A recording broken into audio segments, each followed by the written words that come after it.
Kami Kepala Desa Kebon Tunggul, Kecamatan Gondang, Kabupaten Mojokerto. Kami bersama dengan ITS Surabaya melakukan kerjasama terkait dengan ketahanan pangan, yaitu kita akan mencoba menanam jagung hibrida yang berkualitas yang akan didampingi sama ITS Surabaya. Tentunya lahan ini kami sediakan.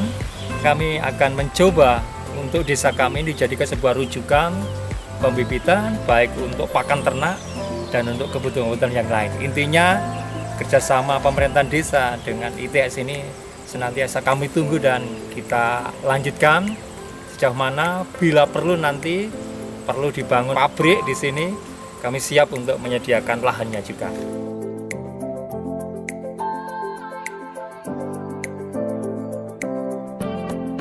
Saya Dr. Insinyur Arman Hakim Nasution, mewakili Pusat Kajian Kebijakan Publik, Bisnis, dan Industri ITS.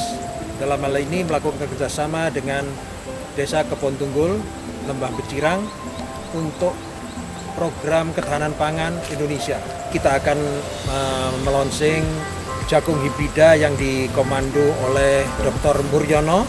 Dan yang kedua, kita nanti akan juga melonsing padi dengan kapasitas untuk dipanen bisa 5 kali sampai 6 kali dalam setahun. Untuk hal ini kita butuh koordinasi, kerjasama, dan networking antara lain dengan Asosiasi Pengusaha Desa Indonesia. Akan ada sistem sirkular ekonomi, baik padi, jagung maupun produk turunannya itu akan bisa dipabrikasi dan dibuat, baik produknya beras adalah sekam, itu akan diproduksi menjadi bahan-bahan kosmetik. Optikernya sudah siap baik untuk produk inti maupun produk by-produknya antara lain dari Hong Kong dan Amerika. Terima kasih dan semoga apa yang kita kerjasamakan dengan Kebon Tunggul akan menjadi platform untuk bisa dikloning di tempat-tempat yang lain.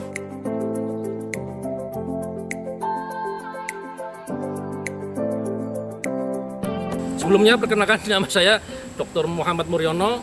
Saya domainnya di biologi, ekologi, jadi lebih ke lingkungan ya. Jadi secara teknis kita terus-menerus melakukan sebuah upaya dalam menciptakan varietas baru. Dan salah satunya yang sekarang kami kenalkan adalah produk jagung hibrida, Tunas Karya 10 November 234. Produk kami, TKS 234, lahir dari sebuah riset yang cukup panjang. Produk ini akan spesifik kepada tahan iklim atau istilahnya cerdas iklim.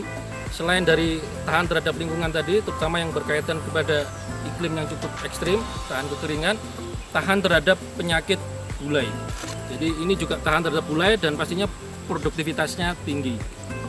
Secara teknis, lahan yang ada di Mojokerto ini lahan yang cukup kering. Jadi kalaupun kita ngomong Tegalan, ini akan sebagai spesifik dari kelebihan bibit ini, benih ini. Ke depan pastinya kita akan coba untuk mengekspansi sebuah kegiatan penanaman wilayah-wilayah yang marginal ataupun yang minim terhadap sumber daya air. Dan tentunya benih-benih yang lain dalam pengkayaan sebagai bibit unggul, kita akan merakit lagi sebuah bibit unggul yang sesuai dengan kondisi alam setempat.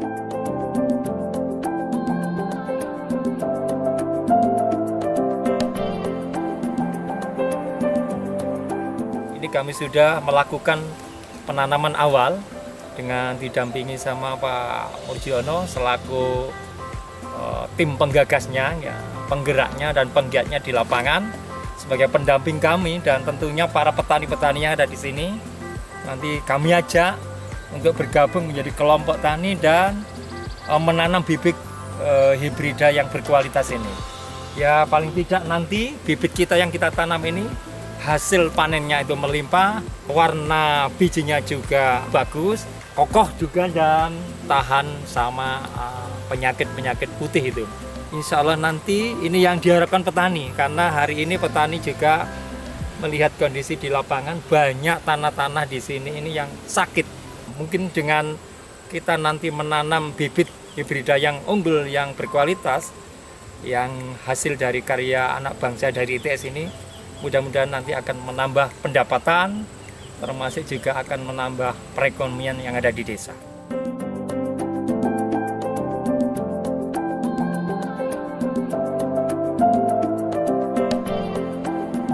Kebon Tunggul ini cukup kooperasi dalam sebuah kegiatan pertanian apa yang kita harapkan di sini dengan adanya TKS 234 ini juga mengenalkan ITS bahwa ITS juga tanggap pangan, ITS juga siap dengan teknologi pangan. Dan terima kasih untuk semua yang berpartisipasi di sini, terutama yang dikaitkan kepada aplikasi pertanian untuk jagung TKS 234. Terima kasih.